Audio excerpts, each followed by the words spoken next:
please. Yes, hello. This is Raphael Wasinger speaking from FH Technikum Wien, University of Applied Science, the biggest one in technology of Austria. I'm very happy to welcome you to the pitching battle 2021 with 10 marvelous startups who are going to show their business models today in front of a great jury, international jury from Europe, from Silicon Valley. Yeah, what is to expect? First, I want to thank you all the partners, Austrian Federal Economic Chamber, WKO, the Research Promotion Agency, FFG, LinkedIn, and Get Funding Now to make this event possible. What is going to expect? We will have, after this introductory session, the 10 pitches, 3 minutes pitch with a pre-recorded video of the startups. And after this pre-recorded video, we have a 3 minutes Q&A where the jury grills the business models of the startups. Yeah, and then we continue. And after having all 10 startups, we will have the big award, big prize of this pitching battle, sponsored by LinkedIn. And what would it be? This would be a coaching or several coaching sessions with our LinkedIn specialist, Thomas Geiswinkler. Okay, so far, so good. Let's go start with the introduction. I want to welcome our jury and our jury members, which we see in a minute, their profiles. I'm very happy that our jury consists of international guests. I start with the first one, Elizabeth Fullerton from Silicon Valley. Thank you very much for joining us from so far away. It's now 12:33 midnight. So thank you very much for joining us from the valley. Elizabeth is angel investor, advisor, and philanthropist. And we move forward to Christian Czernic. He's CEO at Round 2 Capital Partners in Austria. So you have a look on all later stage startups to get them scaling up. Yeah, and we continue. Thomas Geiswinkler from LinkedIn Austria. You joined in here from Munich. Great that you joined us. And from Upper Austria, Bernhard Lehner from the Startup 300 Group. Great you're in. And Karina Markreiter from the I2 Business Angel platform from ABS, the Austrian Promotional Bank. And Angelo Nuzzo from the European Innovation Council Accelerator. Thank you very much for joining us as a jury. Yeah, and to make sure that they have a great pitch, we had Florian Kandler from Get Funding Now to coach the startups. And Florian, you gave us a message, action now. Hey B2B Software Days community, I'm Florian Kandler, the pitch doctor and the official pitch coach of this event. Congratulations Iris, Thomas, Raphael, Iraklis and the whole team around this event for this amazing event. For several years now, I've been the official pitch coach of the B2B Software Days, and I meet amazing founders who work on exciting startups every year, and this year is no exception. It's really amazing to see how software continues to disrupt so many different industries. You know, when it's about a good pitch, there are some general things that I always share with the startup founders and which they have built into their pitches. There's some general things and mistakes you should avoid that sometimes don't really feel like a mistake if you're not so experienced in pitching, but they really reduce the chance of getting people excited who listen to your pitch. This is the opening and the close of your pitch, the problem description, the traction that you have in your business. It's very, very important to get those right. But there are also specific things, because no pitch is like the other pitch, because no business is like the next business, and no founder team is like the next founder team. There is basically no one-size-fits-all pitch template. General tips get you maybe to 80% of your best possible pitch, but the individual feedback gets you to 100%. And it is exciting and fun for me to be the official pitch coach every year and try to get those things across and support individually really each and every one of the finalists for this event to present the best possible pitch. I'm available to all the finalists and almost all of them have used me, and I'm proud of the amazing progress that we've made in those couple of weeks leading up to the event right now. Now, the top quality of an event like B2B Software Days is not only to have a pitch competition, but really to help the founders to get recognized, get visibility, get contacts in the best possible way, meaning supporting them to really have their best performance and best appearance on the show. And I'm glad to be part of this. You know, you have to understand a pitch is really like an appetizer in a good restaurant to pique interest of the audience. And in a crowded world, having a pitch that creates interest is really necessary for business success.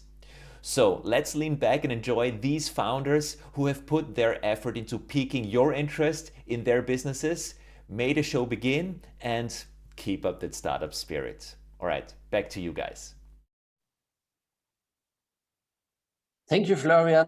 Thank you for your great intro and great that you coached our finalists for this competition.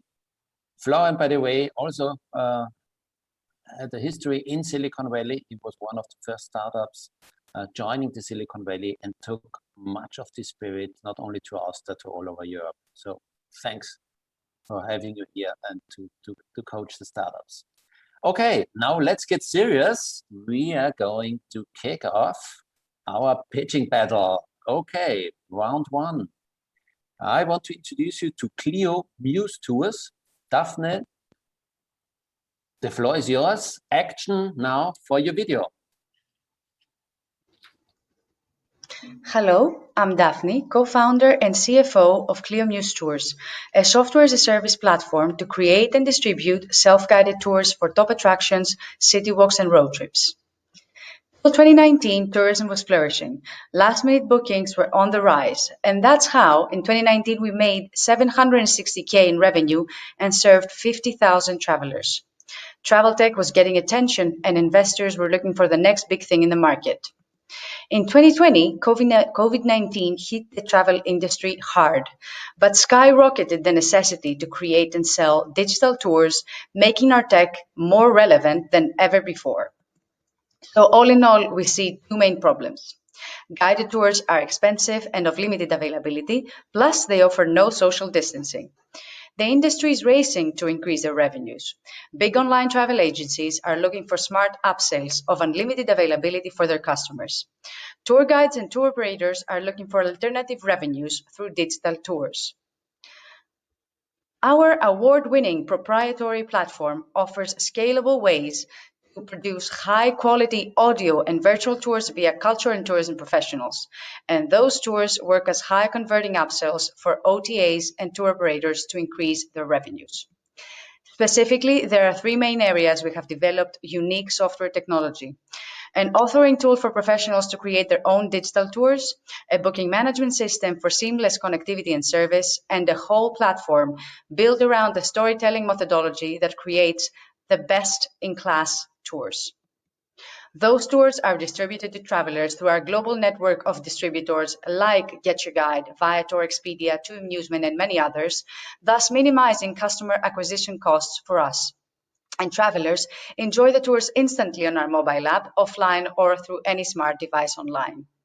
We stand out from competition because of our strong network of global distributors and tour creators and our long-standing collaboration with the Federation of European Tourist Guide Associations. Also, our methodology and seamless service have brought high ratings from travelers. We have attracted multiple awards for our sustainable tourism practices and business model, and two of them are coming from the UN World Tourism Organization in 2021 and from Booking.com in 2018. We've raised 500K in total from venture capitals and around 450K from EU grants. In 2019, we served 50,000 travelers with tours in only 3 countries and made 760K in revenue, which was 10 times more than 2018's. This year, we will have tours in 31 countries and more than 400 audio tours. We are a team of 13 people with complementary skills in tech, cultural content, and sales. So will you join us in this journey? Thank you very much. Thank you, Daphne, and thank you for your pitch. Daphne, are you ready now for questions? Shuri, go ahead. Who takes the first question? Okay, let me start. Hi, Daphne. Many thanks for your pitch. It was really great. So what I'm wondering is, what are you looking for today? Like, are you looking for investors? How much would you like to raise? And what are your next steps or milestones you want to achieve with that? So during COVID, we were quite lucky because through state funding and like very good loans, we got 500K. So this actually helped us a lot in order to expand our portfolio of audio tours to many countries. Till today, we've been in 11 countries in Europe, but now we're expanding in the US and other countries as well. So basically what we are looking for is strategic partnerships. As you well know, in travel, the most important thing is distribution. So definitely we're interested in strategic investors from the tourism industry right now. So it's not that we actually need the cash, but we would love to have strategic partnerships within the industry. That's basically what we're looking for. Okay, thank you. Maybe I Hey, can. Daphne. Oh, sorry, Bernard. No, go ahead. Please go ahead. Daphne, hi, this is Christian. Thanks for your pitch. Just a very quick question about your revenue model. So how does that work? Okay, so basically our basic revenue model is that we sell an audio tour to a traveler. This audio tour is sold via the OTAs that I mentioned, Expedia, Viator, etc. And basically Expedia and Viator and everyone takes commission out of each sale. So let's say an audio tour costs 11 euros, so 25%, 20 to 25% goes to the distributor and the rest goes to us. If there's an author implicated in the creation of the tour, he also gets commission out of his sale. So around 30% of the sale. The secondary business model that actually saved us during COVID was the cultural projects, because we built on-demand audio tours or virtual tours for museums, around 7,000K per project with 100% profit. Okay, thank you. Bernhard, you have the last question. Yeah, great pitch. Thank you, Daphne. So my question would be, how do you assure like a quality level for the tours? We're quite lucky because we have developed this storytelling methodology, which allows us to very quickly evaluate if a tour is engaging or not, because each point of interest is presented through 5 to 10 really short stories of around 40 seconds. And basically, these actually helps us evaluate each tour. So we have this process.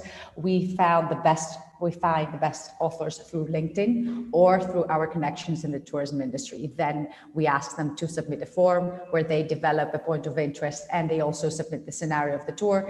We evaluate it very quickly, and then the content department basically decides if this author is going to proceed or not. And then the next evaluation process is in the end of the tour. Thank you very much, Daphne. This was clear news to us. Thank you very much. Thank you. And yeah, please, Yuri, get your votes on your sheet and we move forward. Now, our next startup is Cog News. Carmen Markov from Estonia. Hi, Action I'm now. Carmen and I will be introducing co-nurse. 10% of patients suffer an adverse event when admitted to hospital. Adverse events are unintended complications from medical care. The most common are pressure ulcers, post-operative infections, and accidental punctures. They can prolong hospital stays, cause permanent harm, and in some cases, such as mistakes during blood transfusions, even result in a patient's death. Moreover, they are the #1 cost drivers for hospitals. They are expected to cost the European and US healthcare systems 384 billion euros by 2022. Clinical protocols are designed to minimize these mistakes. However, one of the main causes is failure to adhere to these protocols, as they are not accessible nor actionable at the point of care. Our solution, Konus, consists of a point-of-care mobile app for accessing nursing procedures and a content management system for hospital-specific content creation. Konus transforms clinical guidance to accessible and actionable step-by-step protocols that are voice-guided to Bluetooth headset, ensuring hands-free user experience. Konus provides support in novel situations during training, difficult and critical procedures, while setting up medical devices and night shifts. Our core business model is B2B, and our target clients are healthcare institutions, universities, medical device vendors, and service providers. Where applicable, we will also be selling to our end users directly. In addition to nurses and nursing students, Konus also allows adoption to patients' family members to help them with rehabilitation procedures at home. The annual subscription for hospitals will be 1% of active staff payroll. With 28 million nurses in the world, our total addressable market is over $8 billion. Our direct competitors include digital guidelines and checklist providers. However, they focus on improving the content rather than delivery, hence making the guidelines inaccessible at the point of care. Moreover, they can't be tailored to specific institutions. We will reach our customers through strategic partnerships, direct sales, and marketing. We are paying customers and government-funded collaborations in 9 countries, where Konus is used to allow for more efficient onboarding of new staff, reduce adverse events, and include family members to facilitate post-discharge care. In the next year, we will be implementing in over 20 institutions, publish ongoing studies, carry out large-scale testing, and develop new features. We have partnered with global leaders in the field, and we have raised funding. We're now raising 3 million euros to execute our 3-year impact roadmap, to expand globally, develop and test new features, and carry out clinical studies to further validate our solution. We're also looking to establish new partnerships. Our team brings together international expertise from digital health, IT, health sciences, and marketing. Finally, we tightly collaborate with nurses to meaningfully improve their experience in the front line.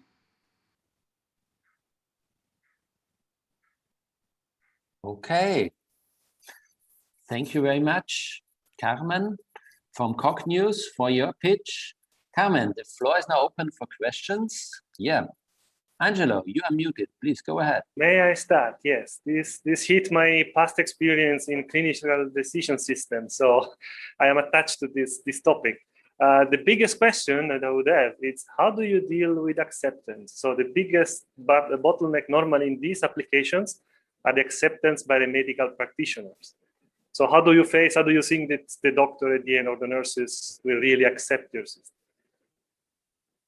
So actually, because we mostly work with nurses rather than medical doctors, nurses have been currently very interested in innovations, and we actually haven't really heard negative feedback from nurses yet.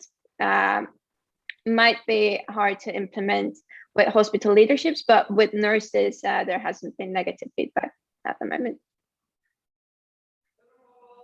Okay, thank you, Carmen. Christian, you had a question? Thank you for your great pitch. So who is creating the content on the platform and making sure all the protocols are right?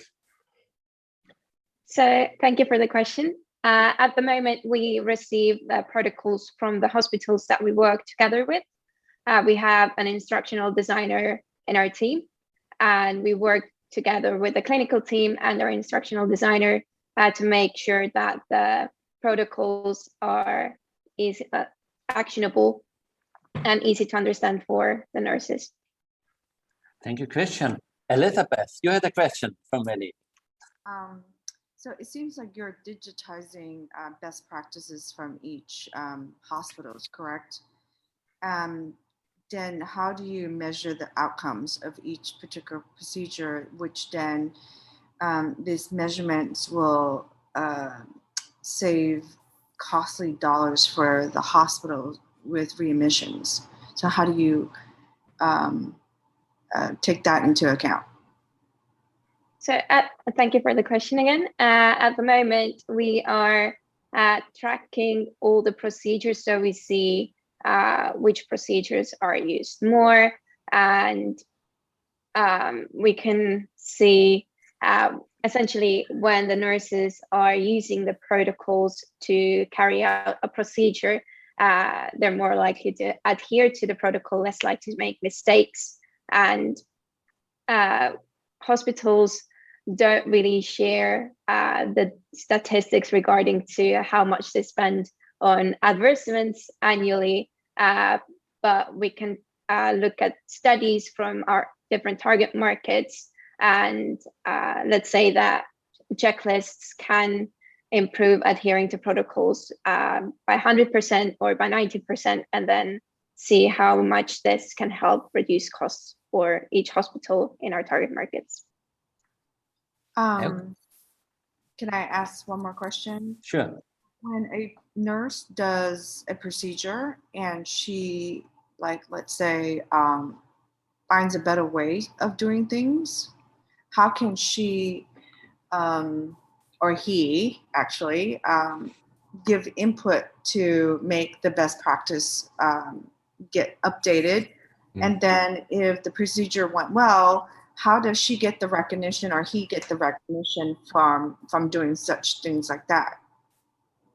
Because I think a lot of the times nurses are not regarded very highly for some of the stuff that they do, right? They don't get the acknowledgement. So I think that's really important, especially sometimes nurses know more and better than new doctors that are coming in. Yes, absolutely. And one of our core goals is to empower nurses and, in a way, give them back their voice. So at the end of each procedure, they can provide feedback. And in the beginning, the procedures are worked out together with a team of nurses. But let's say that this specific nurse wasn't in the team. They can provide feedback at the end of the procedure. And then the content creators and admins who have access to content management system can see their feedback and take it into account and change the procedure accordingly. Okay, thank you, Carmen.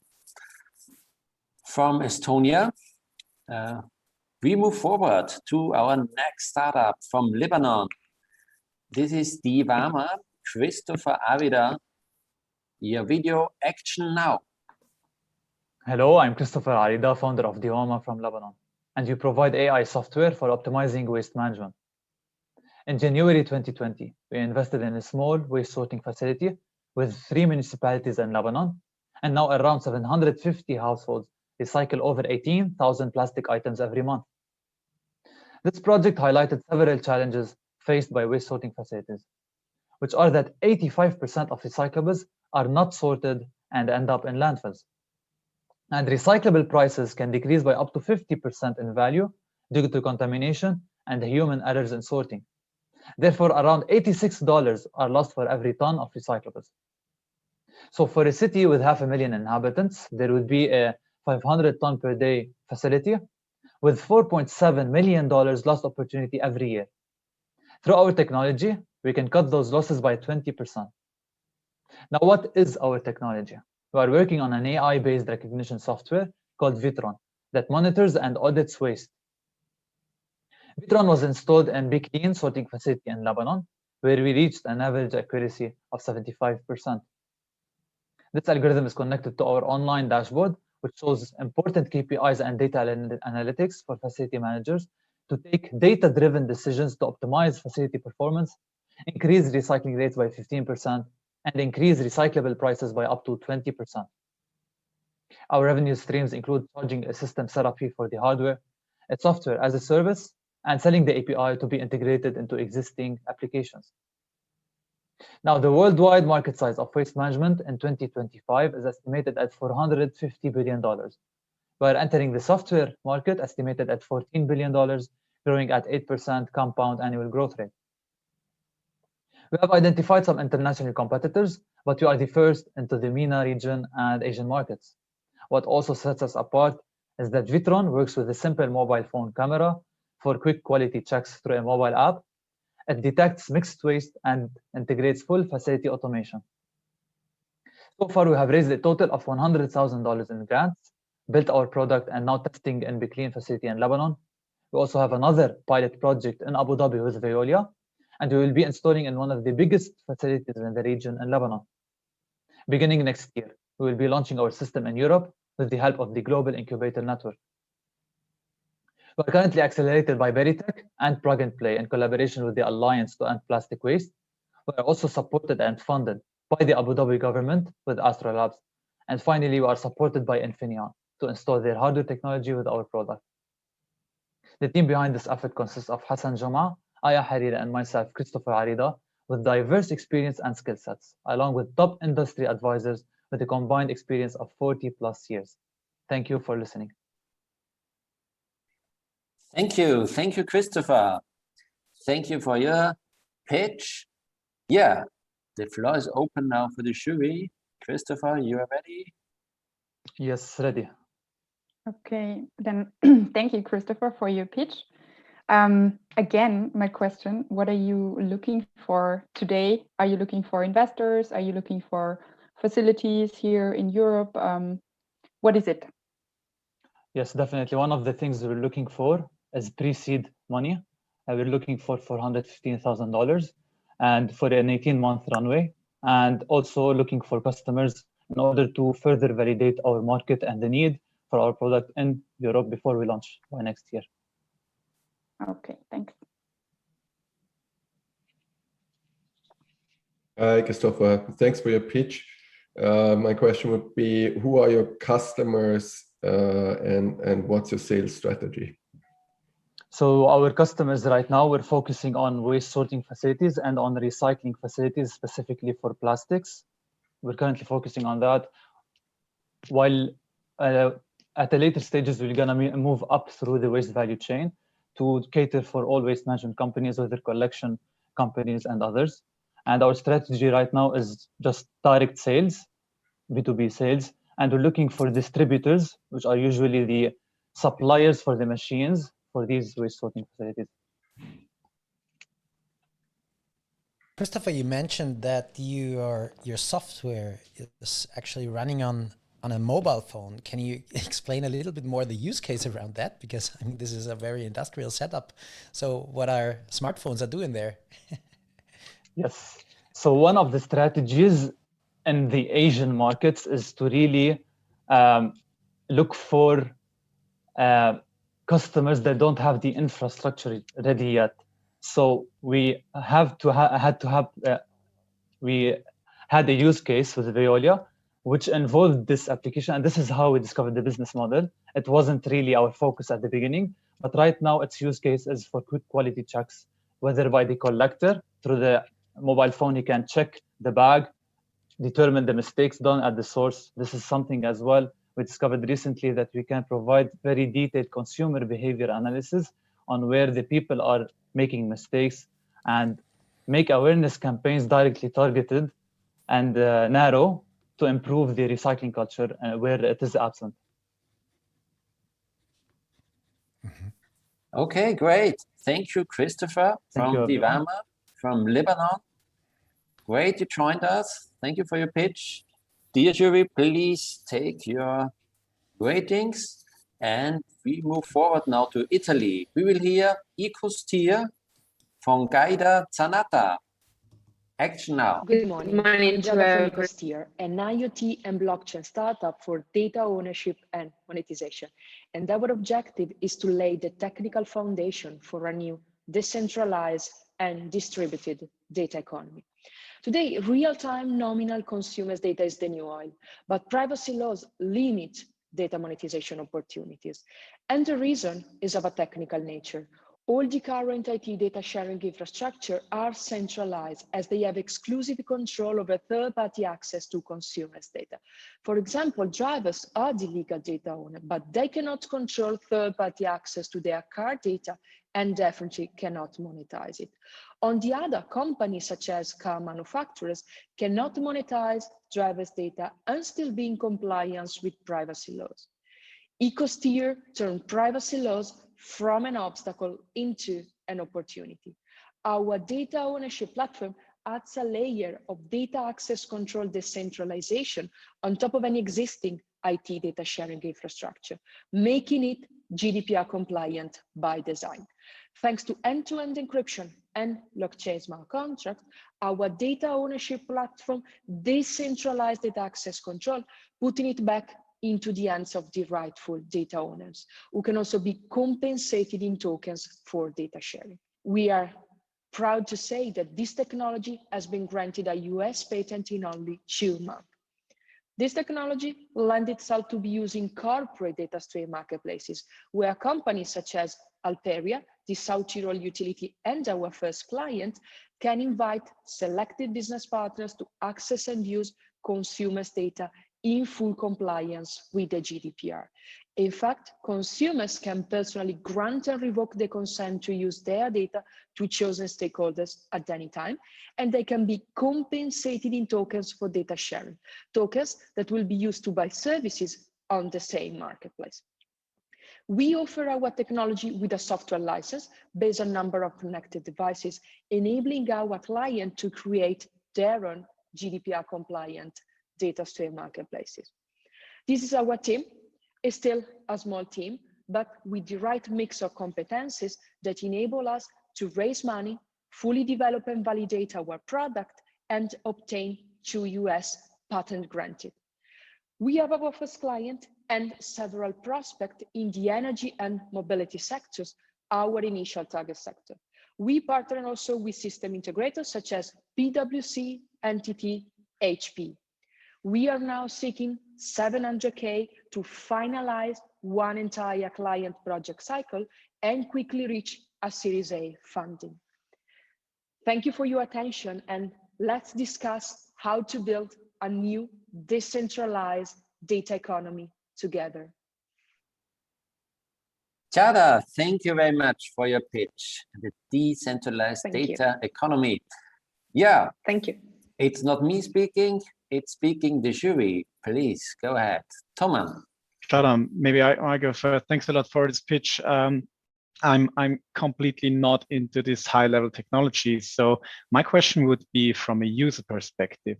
So what would be my benefit, or how do you target me as the center of the information? It's about my data at the end and my decision if I let's give it free and get this earning point system.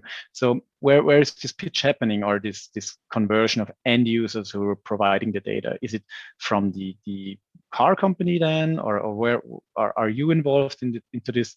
Because like the singular user is the starting point of the data. So how does this happen? That would be my question. Thank you. Yes. Actually, we target companies such as energy and mobility companies that have already a large customer base and have already made huge investment in IoT devices. In the energy sector, think about domestic energy meters or smart home devices. In the mobility field, think about telematics box. And so these companies will allows you as consumers, as individuals, to log in, if we speak about customer experience, to log in into their marketplaces and have visibility over any third party, any business partner requesting access to your data. And you, as consumer, have exclusive control over any of those third party requesting access to your data. You personally grant and revoke the consent to chosen stakeholders, and you will get compensated in tokens for data sharing. This is your customer experience. On the company side, the companies will be fully free of liability, thanks to our technology that actually enable the neutral server established by the European Data Governance Act. So the company adopting our technology can create a marketplace without any legal liability and cost that today is related to any centralized data sharing infrastructure. And for the company, actually, the main benefit is to have a new revenue stream from transaction fee and subscription fee on the marketplace. So when I say transaction fee between data and tokens that you as consumer earn and you will spend to buy services. Thank you. Thank you, Jada, for your pitch. Great. I think that's one of the single most important problems to regain data ownership, and this is a very smart solution. So I think you will have a great future in front of you. Just a question: how does your business model work? Very simple. We offer our technology as a software license and the price according to the number of data owners, so connected devices connected to the marketplace, to our technology. Okay. Maybe if I can, the last question. Yeah, sure. I totally see the advantage for the customer, as you explained. I also see maybe some barriers from the company because I don't know really how they will open to that. But on top of it, was the law problem, so the regulatory barrier. Don't expect anything like legal issue in this model. From a business point of view, is clear. But what about the possible legal barrier that you enter if you manage to bring this to the market? Actually, this technology technically implements the data ownership principle established by the EU GDPR. We are also collaborating with several university and legal, so lawyer experts in the European data strategy, I would say, because our technology is compliant with the GDPR, with the e-privacy and the Data Governance Act. These are the three main regulations in Europe. And actually, we decentralize data access control, giving data access control back to the rightful data owners, and we implement the neutral service, the neutral data intermediaries this is the name in the Data Governance Act. So we do not expect actually any obstacle, because yes, we are working with experts in this field to be compliant with the regulation. Okay, thank you very much. Thank you, Jada. Thank from you. Italy. Great to having you here. And from Italy, we move now to Bulgaria, to Risk, to Elisaveta Simionova. Yeah, action now for your pitch. Do you remember the crash of the Lehman Brothers in 2008 or the VW emissions of year in 2018? Imagine you were an investor who had invested in those companies and had lost your money. Now imagine that you could have known in advance that you should not invest. Is this possible? Our answer is yes. It has become clear that capital markets are not adequately pricing the ultimate costs surrounding sustainable businesses. What is the impact of the unhappy workforce, or how safe is a company's data, or how big is the company's impact on climate change? These and other sustainable business questions are not captured in traditional financial analysis, but are increasingly recognized to have a significant financial impact. To capture this value and position their portfolios with the greatest chance of long-term success, investors are turning towards ESG criteria to assess performance across non-financial factors. Environmental, social, and governance criteria, or ESG, also known as responsible investment, refers to the three central factors in measuring the sustainability and ethical impact of a company. They can help investors take into account the unrepresented ESG topics when making investment decisions. Our solution, the Sustainability Expert System, represents a software tool for ESG rating estimation, primarily designed for investors and investment managers to assess the ESG rating of small and mid-sized companies. Currently, there are 30 significant ESG data providers around the world. However, they focus mainly on bigger market players. Our expert system enables investors to obtain ESG rating also for smaller companies. It helps them to make better investment decisions and to build more effective portfolios at an affordable price. Let's say a bank distributes investment loans to 2,000 small and mid-sized companies on average per year, totaling around 800 million euros. With our ESG rating tool, the bank can save up to 0.6% of the volume of losses due to bad investments. This would make a total amount of 4.8 million euros per year.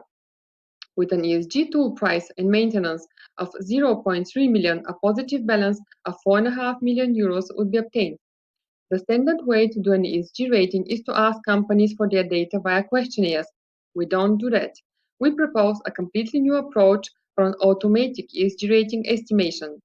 We achieve the overall ESG rating of a target company by analyzing the historical behavior of its peer companies and their ESG ratings. Our expert system is designed to collect the most relevant publicly available data from thousands of sources from the internet using AI technologies. Our ESG rating can be used for fundamental analysis, portfolio construction and risk management, or benchmarking. Join us and support our vision for a more sustainable Europe by providing every small and mid-sized company with an ESG rating.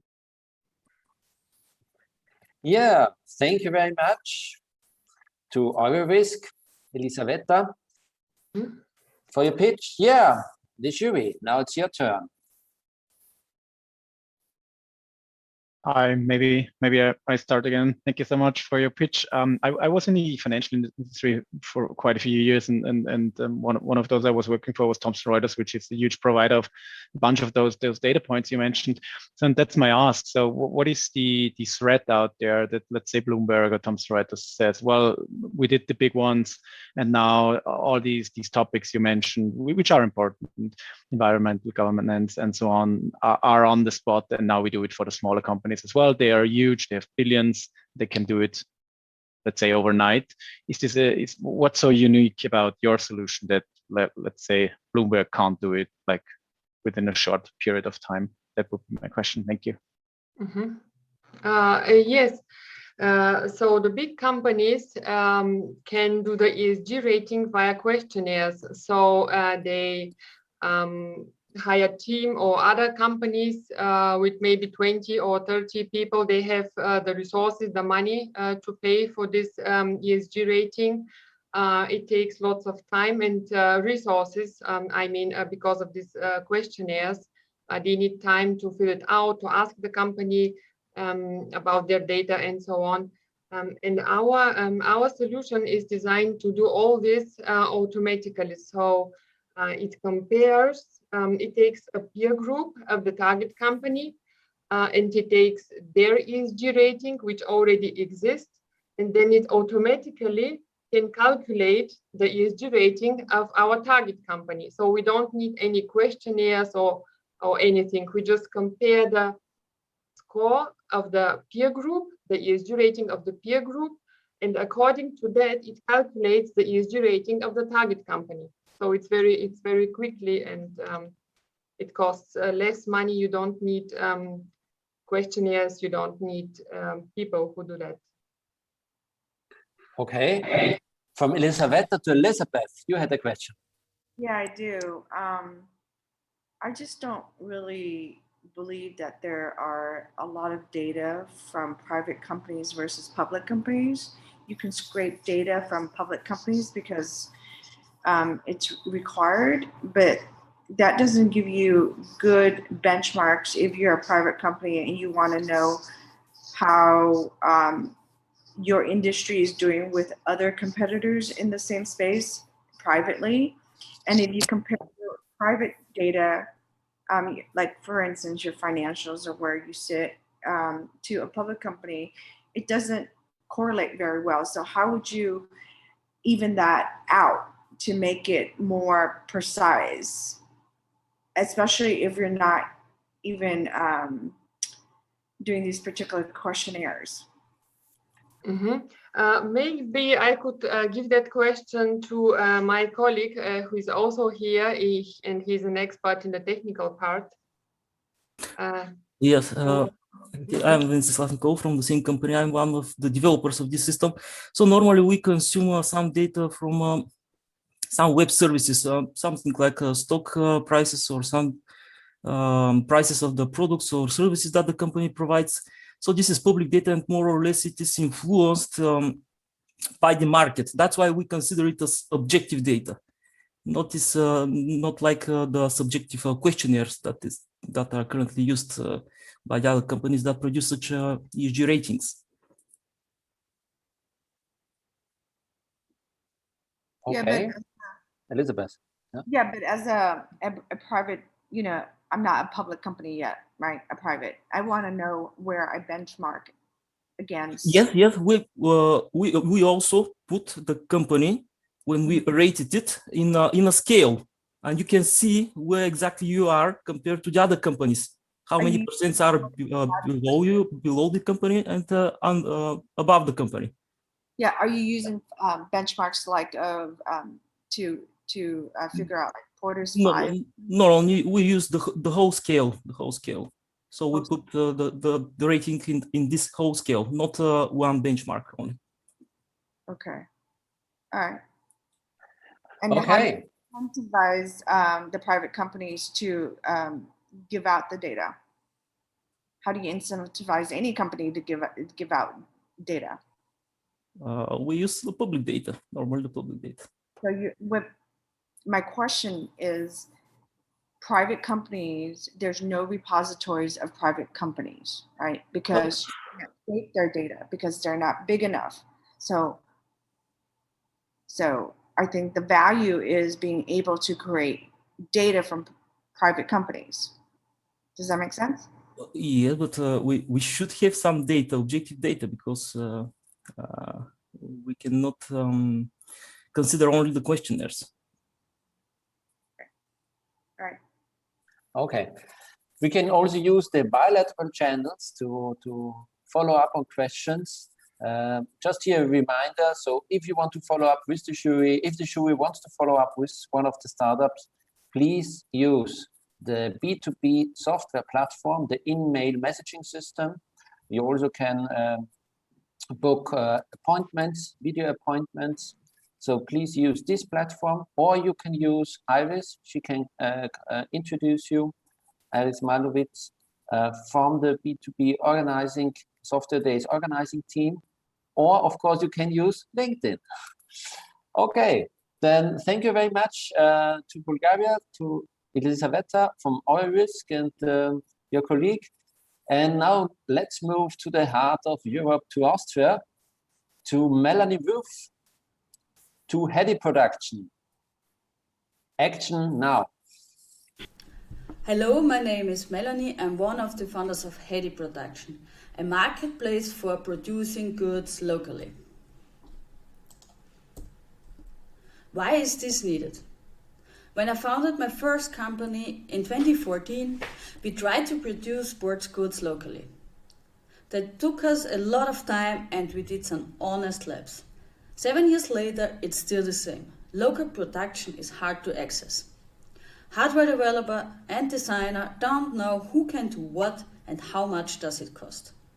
SMEs, on the other hand, get the wrong request and have unused machine capacities. And that is where Heady comes in. We are building a production marketplace to help hardware developer or designer in finding the perfect local manufacturing partner, and SMEs in finding new customers and providing their unused machine capacities. With our solution, we bring process cost savings of 4,000 euros per order. And this is how it works. We enable access to local production by mapping supply on demand on one platform. Customers send their request, we analyze it and allocate it to the best fitting supplier. So far, we built the prototype in close cooperation with supplier and customers. The next step will be the MVP. We are united by the vision of making local production accessible to everyone. We start locally in Austria this year. In 5 years, we want to offer our service all across Europe. And this team makes it happen. It's Alex, Alexandra, and me on the operating side. And this is the network we are starting with. For the beginning, we concentrate on new developed products that are about to be produced for the first time, focusing on electronics. The most important added value for our customer is that everything can be ordered on one place, industry independent, no matter how many different parts. For this service, we charge 70% of the order volume. At the moment, we are preparing the foundation of the company. So far we did bootstrap the prototype. The next huge step will be the market entry with our MVP. And therefore we are looking for investors to co-finance it. Thank you, and we are looking forward to your questions. Thank you very much to Hedy Production. Thank you to Melanie. Yeah, the floor is yours. Angelo. Yes, maybe a curiosity. Why did you say you start from electronics? I would expect that maybe you start from manufacturing, local artisanal production. Why electronics first? We decided to do electronics for a couple of reasons. First of all, we are focusing on IoT devices because these are mostly products to be produced at the first time. They're new developed. They are searching for suppliers. They don't have existing chains. This is why the second reason why this is, we are experts in this. I used to work for Telehase, a local electronic manufacturing company, and I was head of the Factory Hub Vienna, a startup co-working space for hardware startups. So there is the most expertise in. We have great companies in Austria which are doing electronics, and we have with the IoT products, we have the electronics and the housing. And we have a lot of competence in plastic processing in Austria. That's why we decided to start with electronics and IoT devices. Thank you. Bernhard, you had a question. Can you give me more details about like the actual market entry that you're planning? What's your plan of attack, how you approach the market? Yeah, we decided to not only target local companies, we're also starting locally in Eastern Austria, but it's a solution for Europe. It's just reorganizing the way we're producing goods.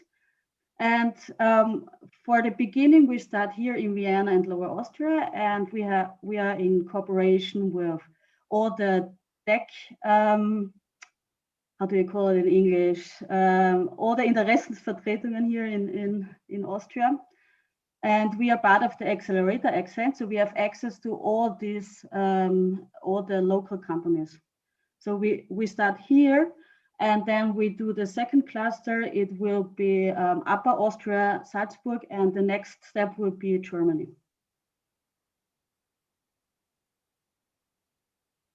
Maybe one question regarding specifications. So if I'm interested in getting my product produced, so I specify it the way I need it on your platform, and then it's routed, and the platform checks who can do it, and then checks who might have spare production space. Is it? Exactly. Okay, so I don't have to think about contacting all these potential productioners, even if maybe I don't know one, or I don't have to contact. So that's what you do. Yeah, that's the most added value we can offer to our customers, because normally in the average you have 3 to 5 partners when you have an IoT device.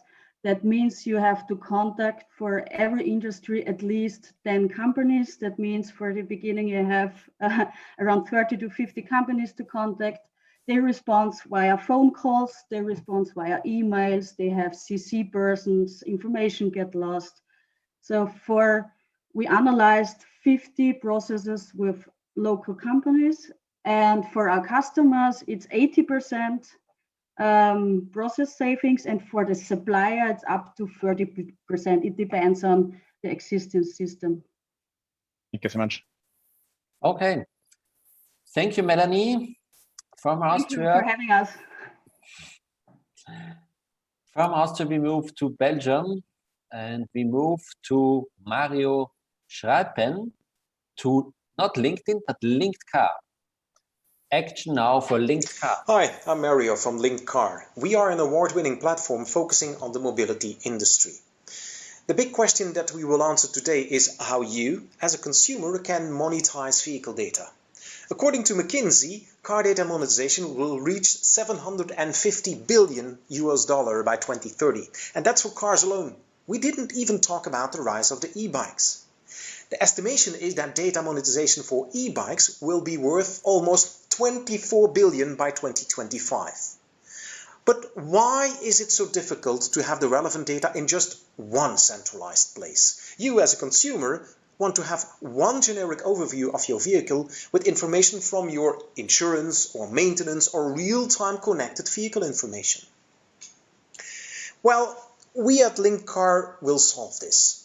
It all starts with our proprietary hardware, our AI-driven IoT device, which can be installed in a car, an e-bike, or perhaps later a speed pedelec, or you might never know, a boat. It opens the data gateway of every vehicle. That real-time information is pushed to our connected mobility platform, the heart of our solution, where the transformed data is available for the consumer. He has access to his data via a mobile app, but now he's in charge what data he shares with the ecosystem. In other words, he can monetize his vehicle data. And that is the biggest differentiator of our platform. Everything starts with the driver. The data can then be shared with the mobility ecosystem. It can be a leasing company, an insurance company, roadside assistance, a car dealer, fuel card company, you name it. They also share data they hold about the vehicle, giving the consumer a complete picture of their vehicle and one place where they can contact anyone who interacts with their vehicle. Now, our partners need to have access to our platform, which is built on Salesforce technology. The fee is €125 per user per month, and there's an additional fee per connected vehicle that the partner can access. And for the consumer, it's absolutely free. Now, to revolutionize vehicle data monetization, we have a great team, and we all believe that the timing for such a connected mobility platform is perfect. Because we all see the insane valuations, like this one, for instance, from Neutral Server Autonomo just last month. Their focus is cars, their revenue 400k, and its valuation is $1.4 billion US. But it gives a strong sign for the future value of data platforms. Now, to summarize. We have a smart IoT device which can be installed in every vehicle. It reads the communication bus of the vehicle, and the translated information is available on our platform.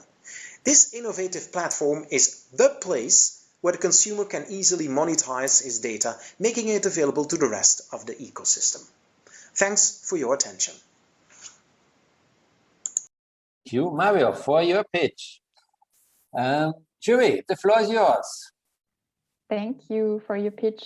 So I have a question, like, I have a car. How do I get your IoT device and who will install it? Is it a white label solution for the car manufacturers, or please elaborate a little bit more on that? Yeah. So during the pitch, we mentioned that we focus, of course, on the consumer as well. Now, in the beginning, we will focus first on the dealers and the lease companies. So we will focus first on the lease companies because they have large volume and they are willing to pay everything regarding the device. So the device, the monthly subscription, everything, because their business model is quite easy. They want to, after the lease contract, they want to have a higher rate, a higher price for the volume, for the car that is coming back. So, and they see now that they get 15 or 20% more if they can show how the car has been driven. So there's the added value. So we are not focusing in the beginning directly on the consumer. That would be suicide. So we do it a smart approach, and we go first via lease companies or car dealers. Okay.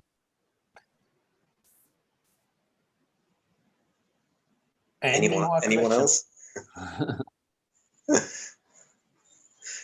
So as by the way, can I say also to Elizabeth my deepest respect, because it's now I think 1 p.m. Insane. I'm just wondering, Mario. I mean, this kind of data that you are providing to the lease companies, is this not data that is actually in the current software of cars already? I mean, it must be somewhere. It just can't get out of it, or what's the deal?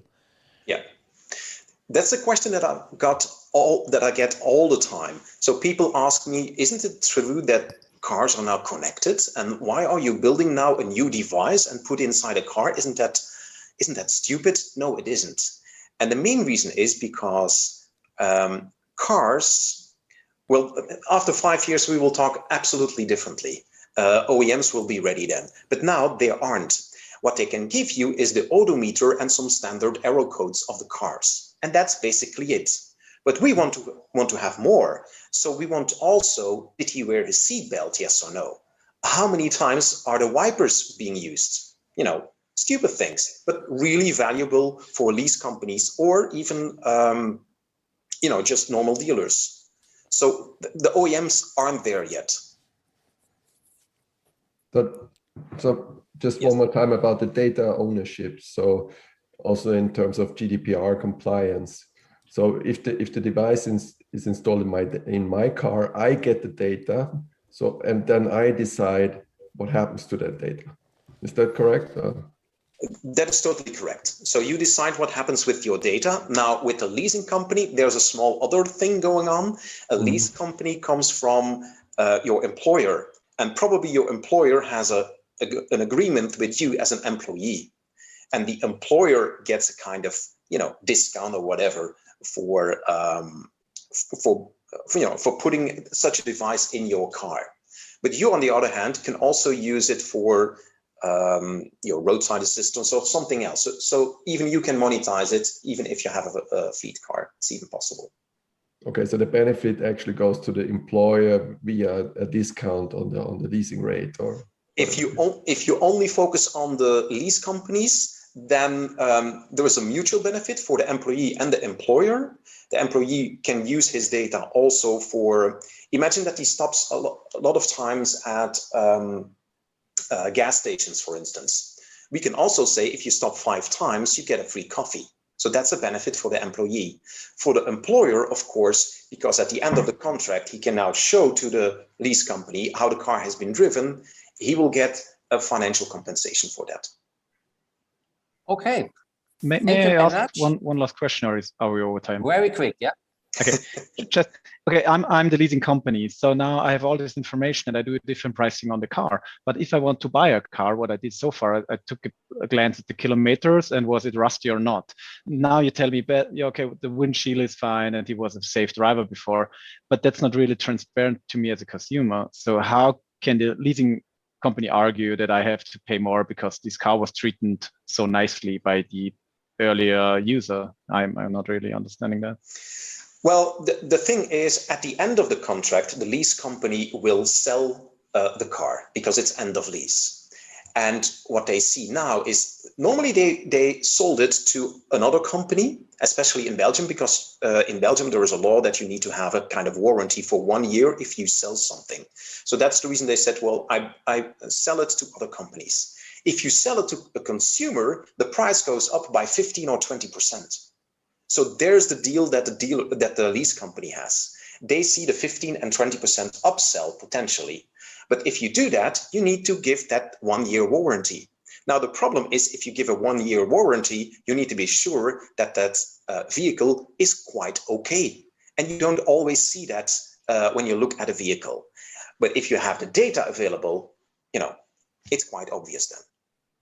Okay, thank you very much. Thank you. It's all about the data. We move forward to keep on time. And thank you very much to Mario from Belgium. We move now to Israel, to Danny Gemper, Mada Analytics. Action now. Hi, my name is Danny Gempel and CEO, co-founder of Mada Analytics. About 6 years ago, woke up one day and realized that I actually have 6 kids.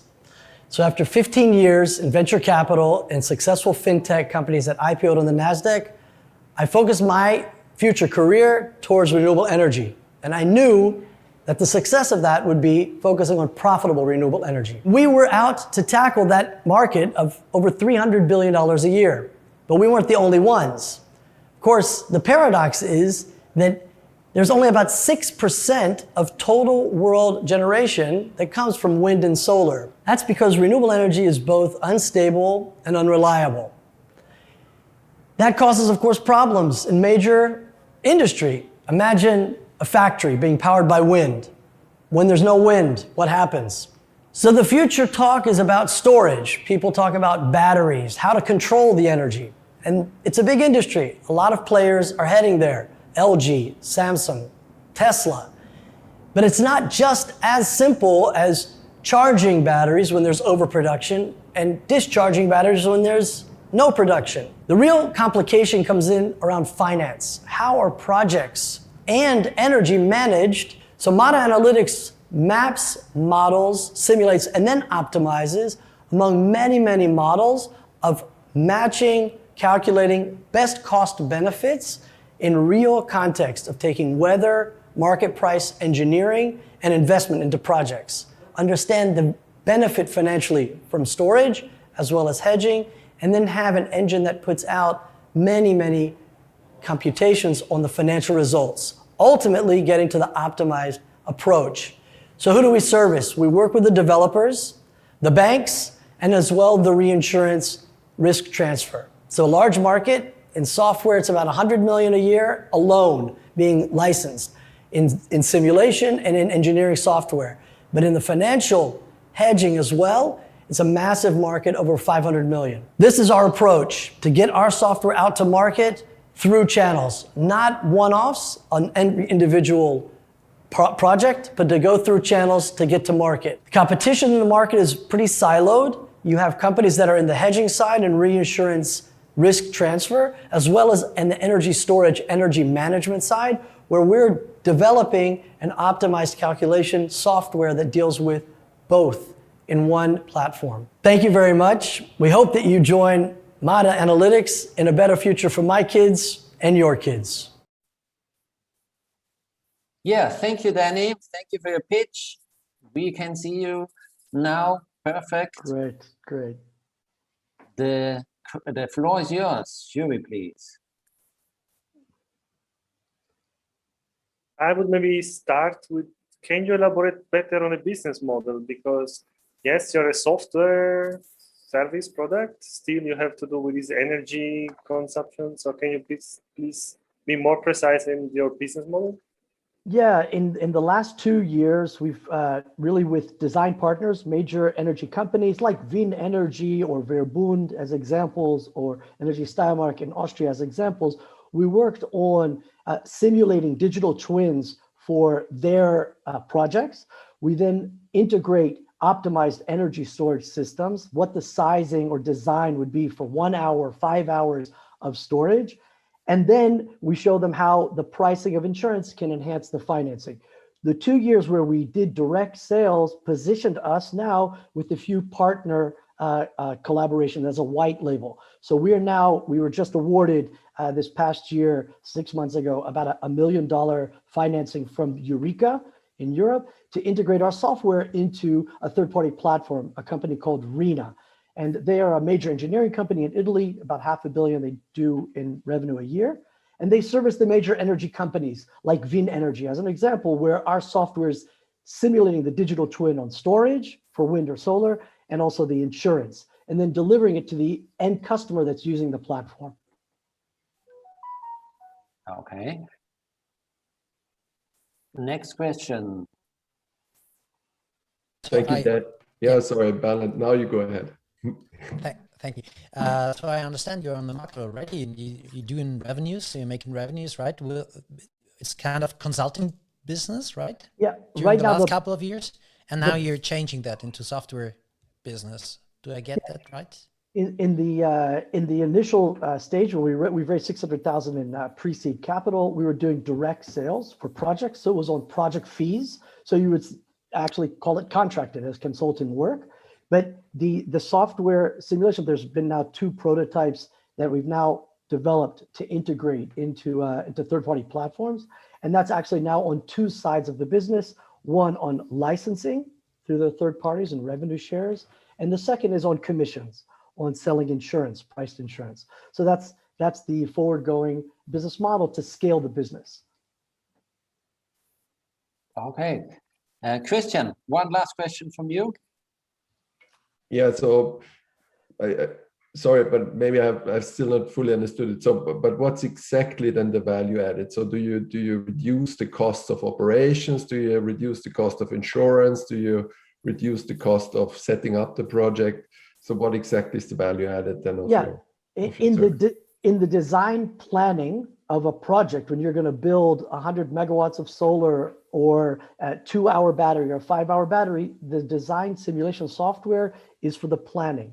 What are you optimizing? You're increasing the profits of the projects. You increase it by the energy delivery with an energy storage system that's matched to the market. That's one output of the software. And the second is on the financing from the banks. And you de-risk projects with insurance. So that's a priced premium that we then sell to the insurance companies and get a commission. So the ultimate output is improved profits when you're investing into a new project or acquiring an existing project. That's the ultimate benefit. Okay, so basically you build digital twins of a project, and then you can do all kinds of simulations. Exactly, through time series and through then all the engineering parameters of storage systems and depth of discharge, state of charge, and degradation. We run the simulations to how it's ultimately priced, how it's ultimately sized, designed, and delivered to the end user. Perfect. Thank you very much to Israel. Thank you, Danny. We move forward now to the Czech Republic, to Pekat Vision, to Peter Schmidt. Yeah, action now. Hello, my name is Peter and I am the founder of Pekat Vision. We tackle the following problem. In each and every manufacturing plant, there is a team of people who are doing quality assurance with task called visual inspection. They are checking each and every product coming from the assembly line and verifying that there are no defects or anomalies. We automate this task by our software, which analyzes image coming from a camera that is attached to the assembly line. Our software is able to learn how the good product should look like and is able automatically to find whether there is some defect or anomaly.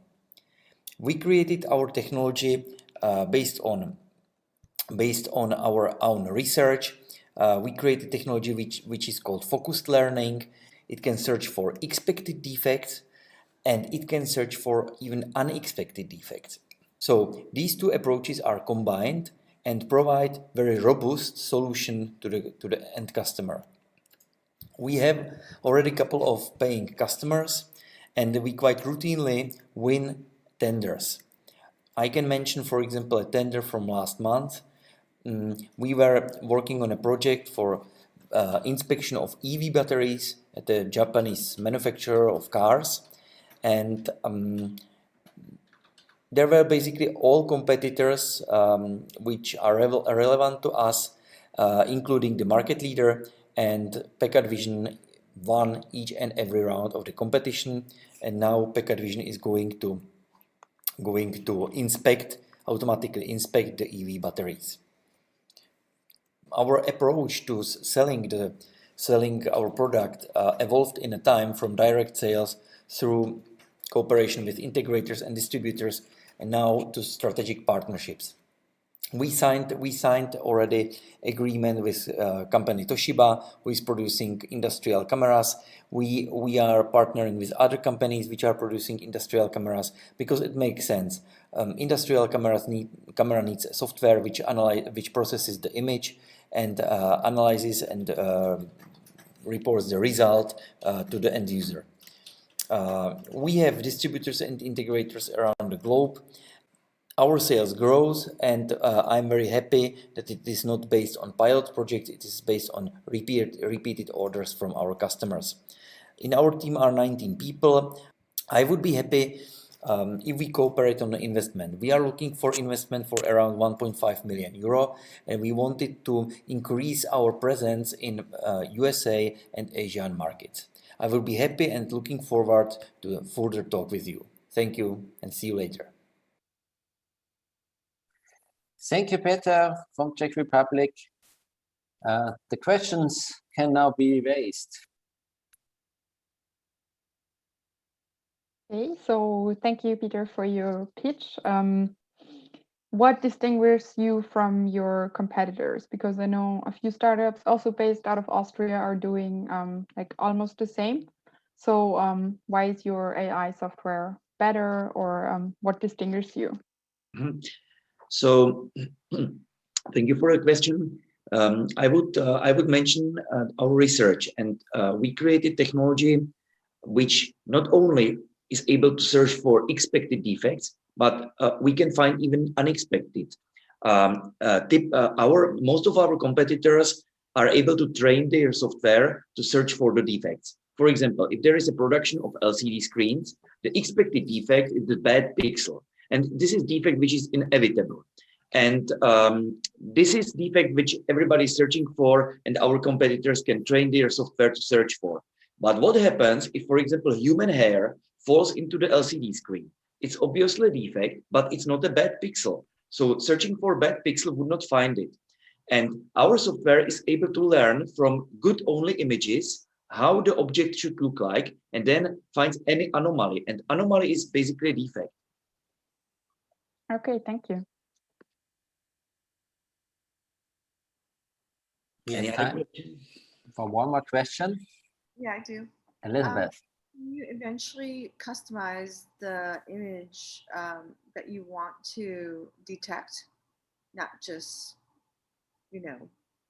materials, right? But it could be like, you could detect situation that can be dangerous, Yeah, well, you mean like, for example, at traffic? Yeah. Well, yeah, this is not the industry where we focus. You could see people's faces, right? Yes. We really, everybody is using deep learning and artificial intelligence for detecting many things, but we really were focusing only on the use case of manufacturing, because there is a little bit different thing what the software needs to search for. Typically, we have big objects with tiny defects, with tiny anomalies, and the images look practically very similar to each other, and they should. And therefore, we optimize our technology to focus on such defects. We do not care about the big stuff at traffic analysis and analysis of people behavior. Yeah, and actually there are existing approaches which are well known how to analyze anomalies in human behavior, but there is not much research in searching for anomalies on objects. And actually, our technology is not described in any scientific paper, so we are using our technological advantage exactly at this industry. Okay. Thank you very much to Peter, to Czech Republic with Packard Vision. Last but not least, we move back to Austria, to Persono, to Martin Behrens. Pitch, action now for Martin. Hi, I'm Martin, one of the founders of Persono. In B2B sales, 50% of the decisions are still driven by personal touchpoints. An essential part of this are presentations. Therefore, creating and customizing presentations about products and services, showing and sharing them, are a part of the daily sales job. We provide a cloud-based platform for professional presentations in the area of marketing and sales. It allows teams and companies to be sure about the correctness of their content and branding, save time and gain insights into their customers' interests. Our tool differs from existing solutions because we enable our customers to manage, present, share and analyze within one solution. When working with presentations, many people struggle with finding the most recent version, the missing compliance to branding guidelines, or sharing large files to prospects, customers or partners. Also, there are no data-driven insights into the customer's interests. But why? Most companies use a tool which is over 30 years old. Persono addresses professional use cases of presentations and solves a range of functionalities to solve the stated problems. Our customer KUKA, one of the worldwide leading suppliers of robotics, started using Persono years ago. They are currently rolling it out to their sales team of 8 countries. They mainly benefit from the centrally managed content hub, the easy usage and the branding guidelines, which help them save at least 3 hours per person per week. The other main aspect for using our platform is a sharing and analytics module to easily share presentations via link and exactly see which customer is obtaining which information. Existing solutions focus on single functionalities. We differ by considering the whole life cycle of a presentation: the creation, maintenance, execution, and follow-up. Areas of application are sales, training, trade shows, interactive catalogs, and many more. It's easy to use, saves time, and keeps all content up to date. While our managed enterprise version is marketed via direct sales, our self-service solution, offering different licensing plans for SMCs, is primarily distributed via digital marketing and partners. Additionally, third-party integrations and partnerships will leverage our business. Currently, we have 35 enterprise clients and more than 5,000 licenses are used overall. But the potential is so much larger. Our great and motivated team is continuously improving our platform and working to make our customers happy. We tripled our licenses within the last 12 months and could increase our ARR by over 20% just within the last 4 months. Our current focus on marketing and sales to strengthen our position in the German-speaking market and to massively increase our recurring revenue within this year. To do so, we are looking for an investment of 500,000 euro to be mainly spent on digital marketing, sales, and partner acquisition. Join us as partner, client, or investor, and let's together permanently change how professionals present. Thank you very much, Martin, for your pitch. Yeah, where are the questions? Maybe I can just make a comment. Is it too good to be true? In a way, you have a product, you have a customer, you have your revenue. Where is your bottleneck? To be honest, the hardest part is for large companies to switch to the tool, because they are confronted with their internal processes and they have to spend some time on implementing the tool and to roll it out into their departments and in the countries, and this takes a lot of time. So for example, KUKA, which I mentioned in the pitch, is a customer for 4 to 5 years now, and they needed that time to now finally go out to over 1,000 users into 8 countries, and they needed the years before to prepare for this step. And this is a huge effort also for us, because as you see, the sales cycle is a long one.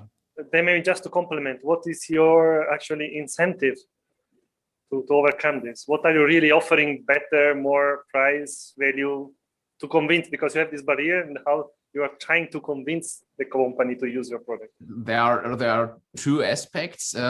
One of the aspects still is the data management, so that the whole company can ensure about the correctness of the data worldwide due to the content management hub.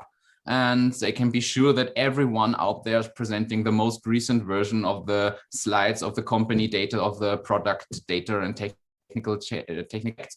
This is one part, and the other part is, and this leads to a time-saving effort. So you have a lot of time saving when creating and managing all this stuff. And the second part now is a real USB, which just started over a year ago as a feature of our tool, is the analytics part. So I can send a link to all of you, and afterwards I can exactly see who has looked at which slide for how long, and who might be interested in, for example, investing into us or becoming a customer or client, or who is interested in which feature set. And the customers love this feature, and this really differentiates us from all the other solutions. Okay, many thanks. Time for one question, or is it over? Yeah, one last question. Go ahead. Okay, I just wanted to ask you if you know Mentimeter. I believe it's a Swedish company, and they're doing, I believe, more or less the same than you. So if you know them, how do you distinguish yourself from them? To be honest, I don't know them. Okay. So I cannot tell that in detail, but I will look into that. Yeah. Okay. Thank you very much, Martin from Austria. Thank you very much to the jury for your time. Now it's time to vote. We will see all the startups who pitched now on the screen. First, because it's now time to vote, not only for the jury, also for you, the audience. The audience, you are very welcome to vote. Who was the best startup for you? Please use the Slido link on the B2B Software Days platform. And dear jury, please complete your vote. And in the meanwhile, when voting is going on now for the next minute for the audience and for the jury, I have the pleasure to talk with Toman. Toman, you were part of the jury now, and you also award the prize, the LinkedIn coaching. What does this prize, this award consist of? Tell us more. Thank you so much for having me. Yeah, well, what is it about? It's, you know, LinkedIn, it's a huge network, but most of the questions are how do I get the right audience? So it's not about the millions of users, it's about the specific target audience you want to get your message there. And it's a bit of what are social media tips and tricks, what you have to know how to get your message to the right people. And that's the price. It will be one-on-one consulting to whatever the question is, optimize the setup of LinkedIn profiles and how to reach out to the people you want to talk to. It seems very basic. We'll see it's not that complicated, but most of the times people have the same mistakes or you know, restrictions preventing them from reaching out to the right ones. So that's what I'm going to do in my one-on-one consulting. Toman, how often do you use LinkedIn a day? Yeah, you will be surprised. It's a daily job for me. Yeah. So, but that's part of the game, I would say. Yeah. Okay, so all the time. Yeah, basically. No pause. Basically, Okay. all the time. Yeah. Okay, Toman, thank you very much. And we will have now a look. I will have now a look on the votings, and votings will stop in 10 seconds. 10, 9, 8, 7, 6, 5, 4, 3, 2, 1, 0. And we have a winner from the audience. I congratulate Clear Muse Tours. Congratulations. You won the LinkedIn coaching with Toman. Daphne. Thank you Great very much. job. Thank you. Thank you. You already have a LinkedIn profile?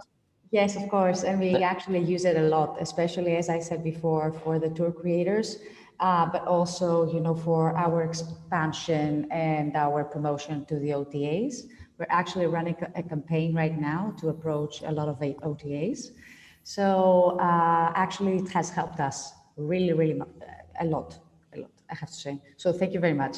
It will Perfect. be And now you can upgrade your knowledge and approach. Thank you, Daphne.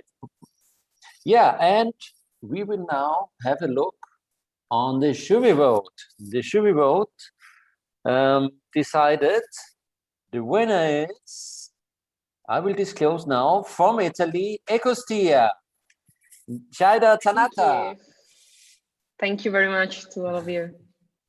You got the best vote from the jury, the most points.